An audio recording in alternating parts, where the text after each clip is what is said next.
Hi, and welcome to another episode of Amazing Individuals, where we talk to individuals with intellectual disabilities and people that support them. On today's episode, I will be talking to Amy Foster. She's a Special Olympic athlete from Illinois, and just last week she completed the first two athlete leadership modules that Illinois has to offer. Hi, Amy. Thank you so much for coming on our show today. Thank you for having me, Lisa and Kurt. Well, unfortunately, Kurt couldn't make it because he has a physical therapy appointment. But we'll meet him, hopefully at one of our events. Um, now, could you actually, before we get again, could you please tell our listeners where in Illinois you are from? Well, okay, so I live in a town called Edwardsville, which is really close to St. Louis, Missouri. So if you know where St. Louis, Missouri is, with that big arch, I live about 45 minutes away from Ah, okay, yeah. My cousin lives in O'Fallon, so and then my other cousin's son goes to I forget what the college is called, but he's going it's someplace in Missouri. He goes for physical therapy, so he's going to become a physical therapist. that. So, That's cool. so Very yeah. cool. So In my neck of the woods. yeah, there you go. So, yeah. Um, how did you get involved with Special Olympics, and what sports do you compete in? Well, I've been involved in Special Olympics since I was much younger. Um, So I've gotten the privilege of doing Illinois Special Olympics and Missouri Special Olympics. And why did that happen? So when I went to high school, my high school was over in Missouri, and they had active Special Olympics. Um, what's my what sports do I compete in currently? Yeah, I do two. Currently, I'm compete in rhythmic gymnastics, and I do bowling, which is just that practice is just about to start really soon here. It's always nice to kind of like, and I understand. Yeah, I mean, I didn't. I'm glad that we're, like our team, that we're back to practicing, in person. Like over the weekend, I was so happy to practice tennis and see my friends, and also do bocce and flag football. So, it's, when you don't have that, it's nice to come back. So, yeah, it's been, for me, it's been very weird. There's friends that only see doing Special Olympics activities or being a part of that that friendship. It's like, it's been really weird. This virtual stuff is okay, but it's not the same. To be together, I'm just hoping for summer games next year. Bloomington is gonna be heard. right. No, I agree. Yeah, virtual is one thing, but you know, seeing everybody in person, that's, and like you said before, there's some times where there's some people that you only get to see, at different events. I mean, Kurt and I are the same way. There's some people that we only get to see at different competitions because maybe they live too far or something like that, so, that's like you said, that's one thing we are really looking forward to is, seeing our friends again and, just like living our lives again, and getting out there. So, so, what are some of your favorite things you like to do outside of the Special Olympics? Oh, okay. Well, I have lived independently for quite a while. So taking care of my apartment is, I guess, one thing I like to do outside Special, and I really enjoy seeing my boyfriend. I understand that. Yeah, I understand that. What is your, I guess out of all your hobbies or what you like doing, what is your favorite to do? Oh, my favorite hobby. Um, I, I can you can't really see it. Do you see that little ping that's over my corner? Yeah, yeah. It's over there. I really like to paint. So when we painted during virtual, that was what I was looking forward to the whole time was paint. I was like, yeah, I love to paint. I don't get to do it very often. Um, but I love to paint. And Oh, that's cool. I've even gotten some doggies to paint too. So that Oh, that's cool. too. I wish I knew how to paint better, but I don't. But my someday I hope to learn a little bit. My painting is constricted to confined to painting by numbers. so, um, but um, anyway, No, I like last kind of what go we ahead. did, like where we followed along with her. That's the kind of painting I kind of really like, where you follow along with somebody and they kind of help guide you. So, yeah, that one was done for a class in college. Oh, okay, that's good. That's good. So, anyway, last week you just completed the first two athlete leadership modules that we offer. Um, first, what did you like about those? And also, secondly, what are you looking forward to doing as an athlete leader? Oh well, it was really nice to get to know some of the current athlete leaders like yourself and your husband, um and it was nice to have, you know, the ones of us who are learning. Mhm. um what I'm looking for doing the most is I have a goal. I want to get that jacket, so I'm gonna be every chance I can get to present. I'm gonna be like asking a couple of unique questions, because I think in these times we've got to be creative. I'm gonna be like, okay, does this count? Does this Right. count? I trust me, I can't wait. I can't wait. So I will tell you, Tony Hill, who lives down here, who's a global messenger, Hmm. basically was like, come present with me. I was like, I'm not on the agenda, but yeah, come. I was like, okay. So, and he's so much fun. And I'm like going, and that's one person specifically. It's like, I only see him at Special Olympics activities. I don't have his phone number, don't have a good email. I'm like going, mm. So when she said challenges, I was like, yeah, getting a hold of Tony. I'm gonna be really creative. I'm gonna have to be like, Yeah, but Tony's a real cool guy. So, and he he was in like and and actually he was in the first class for Google messaging. So he can teach you a lot, and and things. So I yeah, but already know he he's has a jacket. So I'm like, okay, we're I'm like, let's get me a jacket. I'm ready. I'm oh yeah, yeah, unfortunately. like we said, you only have to do four. So and but the most important thing is to always just if it's um either if it's something Karen gives you or if it's something that you reach out to somebody, you just have to just make sure to let her know.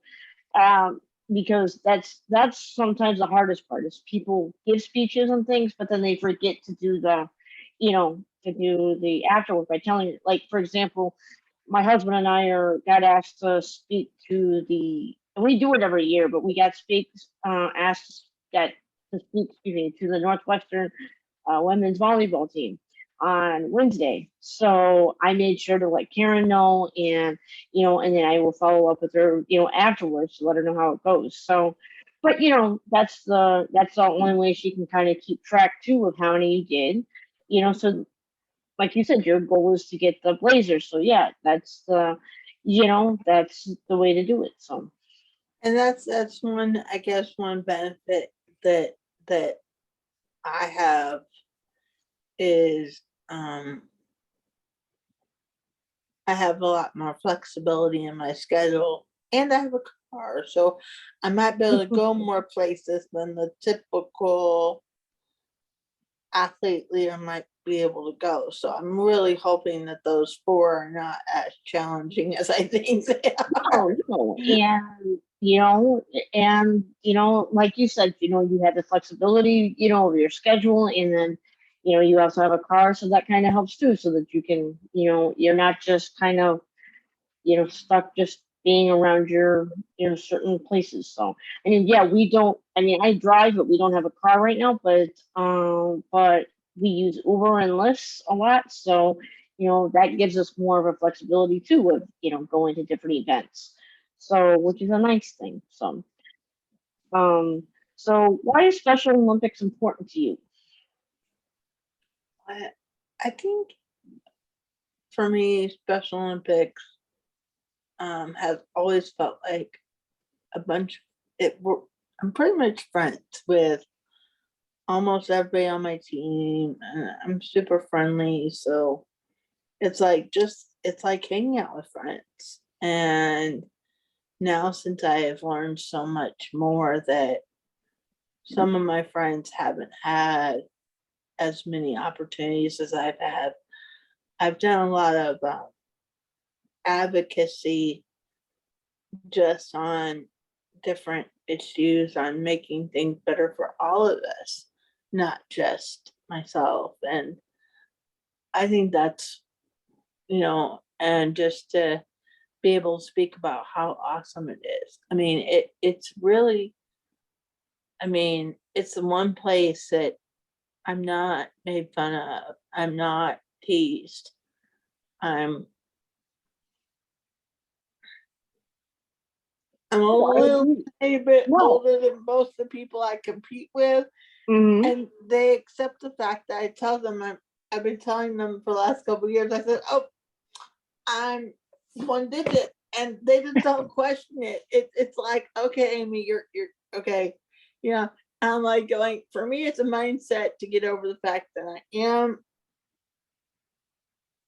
the age I am, but and just to be able to have fun. And so I'm really excited about this. I also have a couple other global messengers that I think are going to be really helpful. I know Erin Compton and Diane Compton, they were really cheering me on as well.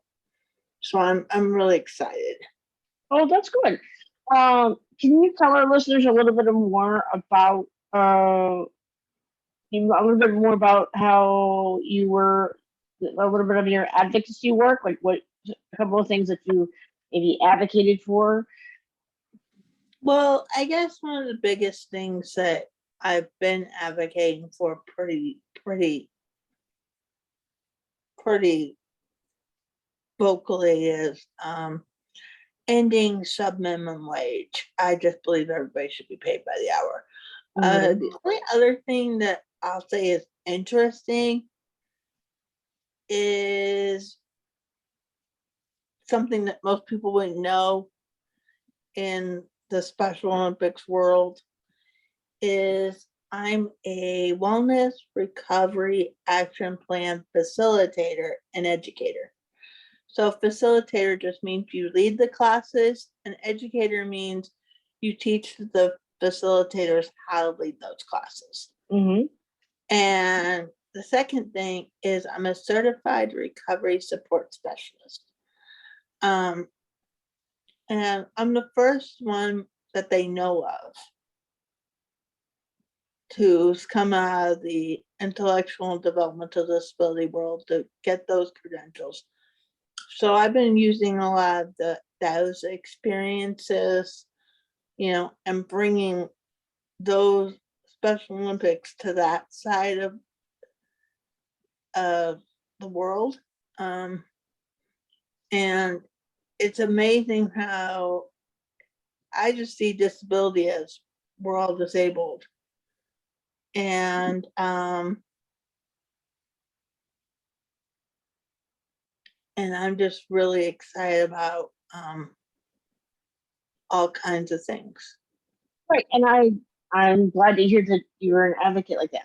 That's why kind of what I like to do is advocate for us. Is I kind of see it as like you said. We might have disabilities, but I see it more as as long as we have the right support around us, we can do whatever we set our mind to. I mean, if we wanted to own our own company, we could. Whatever you want to do. So, I it always makes my heart feel better when I hear somebody else that does you know feels the same way I do. So, how did you get involved in that? Oh, wow. Well, it took a lot of work. It's pretty much very similar to what we're going through with the Special Olympics athlete leader training.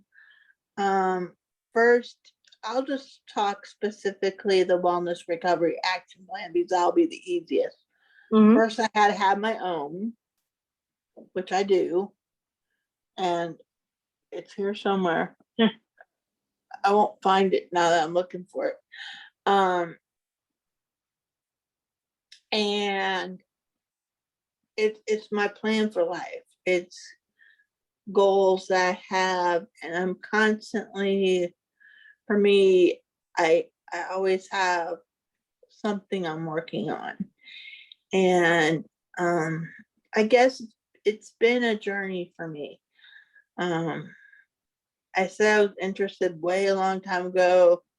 COVID hit, world didn't happen. I accidentally ended up on a training with Karen, and I said it was discussing the principles of things, the key principles of things. I was like, yes, I need to be, and I don't know why I wasn't on her email list then, but ever since then, she's like, yeah, I'm putting you on my email list. I was like, good, because this is something I've wanted to do for a while. Recently found out that my lead coach did not forward the emails last year. I was like, I could have been doing this for a whole year at home. But no, I think timing's everything. So I have my own rap plan, and then there's a lead coordinator that oversees RAP, Wellness Recovery Action Plan, in the state. You send her your information, and there's only so many people that get picked. It's more selective, but that's okay. I got picked to, and I just love, absolutely love that I can combine these two worlds, because I've been really, in my mind, I've been teaching like statewide level employees. Wait, people with developmental disabilities have these issues too. We need to commingle these two groups together.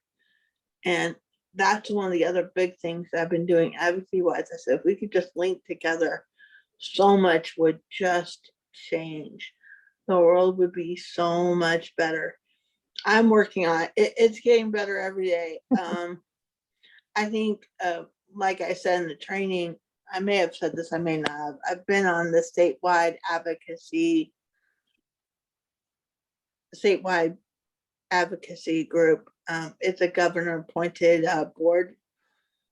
And one of the biggest things is that it's that particular group is now on as part of the statewide independent living plan, that the people who oversee RAP.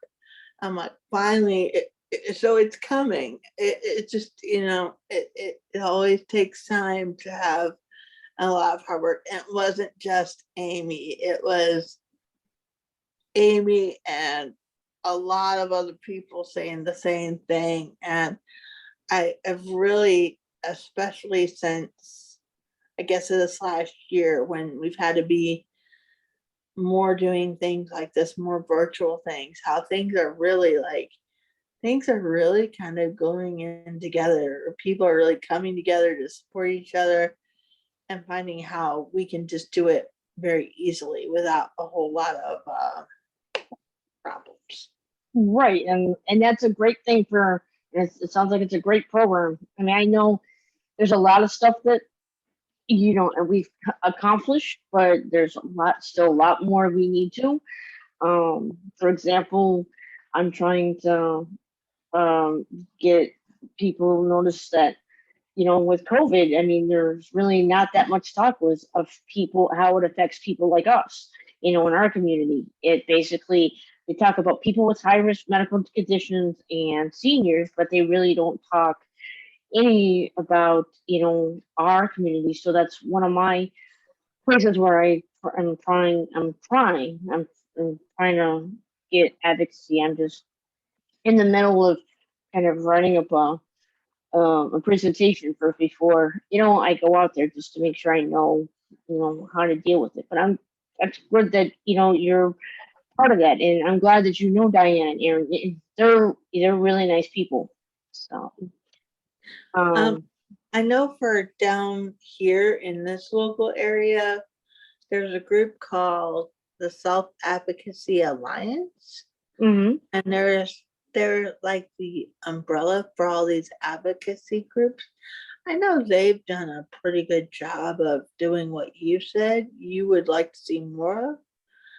I'll message you their info, and maybe you can contact her for some things that you could spread on up to Chicago, because I know for a fact you live up that way and I Yeah. live down there, and it's like you would think the world's very similar, but it's very, very, very it's a little different.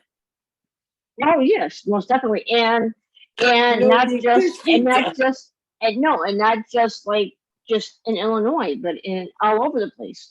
I mean, my parents live in Ohio, and it's the same thing. And then my mom says that she doesn't see that much either. So, so it's all over the place. So, but that would be great if you could message me that information. So, if you could give any advice to people on how to interact with people like ourselves with intellectual disabilities, what would it be? Oh wow. This is the one I've done a lot of thinking about, but I'm gonna go by my good standby answer for this question. Treat me the way you would want to be treated. You want to be called Lisa? I want to be called Amy. Um, just treat me with kindness, and you know, ask me, because trust me, I have an answer for the question. Um, and just, even if you like work for somebody with disability, a little extra kindness doesn't hurt. If you see them having a bad day, I'm guilty of it. Even after COVID, I'm still guilty of it.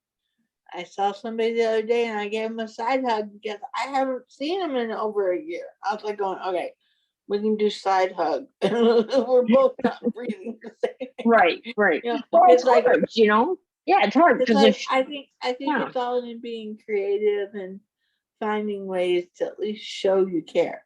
You right, might have to say no, but at least say, hey, I hate the fact that I have to, but maybe explain in very simple language, why you have to say no if you have to say no. But really, I like the golden rule: treat me the way you want to be treated. You want a high five? Okay, I'll high five. You want a fist bump? Okay, I know what those are. right, Um, right, right. And I feel the same way, Amy. So, it's like I kind of feel like, if you need, like, if you're not sure, if I understand something, or if you're not sure, you know, if I'd like a certain thing or if I'd be able to do a certain thing, instead of assuming, oh, okay, I can't, just ask me, and I'll either say, yes, I can do it, or no, I don't understand, or no, I can't. But, and again, like your thing with kindness, you know, it doesn't, kindness doesn't hurt, it doesn't hurt anything, and kindness can go a long way. So, I think if there was more kindness in the world, we'd have maybe not, you know, any problems, but we'd have a little bit less problems.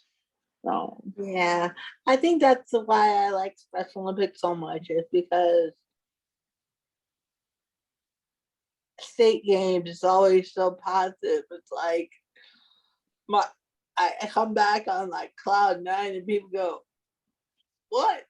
Where were you? I was like, I said, I can't describe state games. I mean, I can't. It's like indescribable to some people. It was really cool for the 50th anniversary. The reason why I got that picture of the van mhm. is because I was the one walking in to the stadium with Oh, everybody, that's with cool. our team flag. And so here I'm high-fiving all these police officers. And I truly have an understanding of what they do and how they put their lives on the line for us and how they're helpful to us. And here I'm high-fiving them. And then I come back home and I'm like, I go, why weren't you there? Because I looked for the police officers I know Right. who were in who well, I didn't live in Edwardsville at the time, but lived that worked in my community. I was like, wish you would have been there. I said, you guys gotta get involved with us. And so one of the police officers said, okay, only if you run it with us. I was like, nope, can't run yet. I was like, not yet. I used to do track and field when I was younger. I said, I haven't ran since I Right. No, yeah, like you said, like the was 50th is, yeah, the 50th is like probably, yeah, I mean, that was a great opportunity. And with a law enforcement torture, that's actually Kirk's favorite thing to do, right? When we go to state games, that's like he likes to do. That's why, like, we host the super plunge up here in Evanston, and also we do one of the plunges, and he actually does it. And he always looks forward to like every Friday, and when the super plunge starts, we always go over and talk. And we have a friend that's on the Skokie Police Department, and he'll introduce him to all the people that he knows that are there. And he also both of us are active in our local police department up here in Evanston, but he's volunteered for 30 years, and he just got recognized last year for that. So, but again, it's like, I feel like it's also we're also a family too. I mean, like you had mentioned before about bullying, it's like, it's one of the only organizations that you feel like you're safe, and you know that you won't get bullied, you know? yeah. So, I that really, helps. yeah, I really, I can't. The opportunities that I've gotten through Special Olympics in both states have been just priceless, and it's just a nice. The only thing that I haven't gotten to do is go to World Games. And I think if I would have stayed in one state and been Special Olympics in one state, I probably would have been at World Games. And I'm really excited. I'm hoping they air some of it, uh, specifically the rhythmic gymnastics. And um, but really excited just to see, you know, um, people coming back and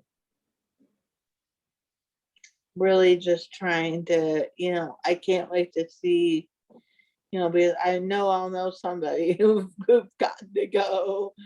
Right. Right. Yeah, and like I said, Kurt and I are going next year, but we're not going to compete. We're going to we were gonna volunteer, but then We're also we were able, because of our podcast, we were able to get press passes, so we will be able to interview a lot of the athletes and stuff. So we're looking forward to that as well. So, and now hopefully with you being an athlete leader, you know, it'll open up more opportunities, like you said, for you. So That that's always what I'm looking forward to. I'm always looking forward to new opportunities and new experiences. oh, that's cool. So, well, thank you so much for joining us today. We really, Not a problem. yeah, we really enjoyed talking to you. Um, that wraps up another episode of Amazing Individuals. I hope you enjoyed our conversation with Special Olympian athlete leader Amy Foster. Before we end today, I would like to remind everyone to make sure and get their COVID vaccines if you have not already done so. You are not just doing it for yourself, but you are doing it for the whole world. And remember that everyone with intellectual disabilities can accomplish whatever they want with the right support.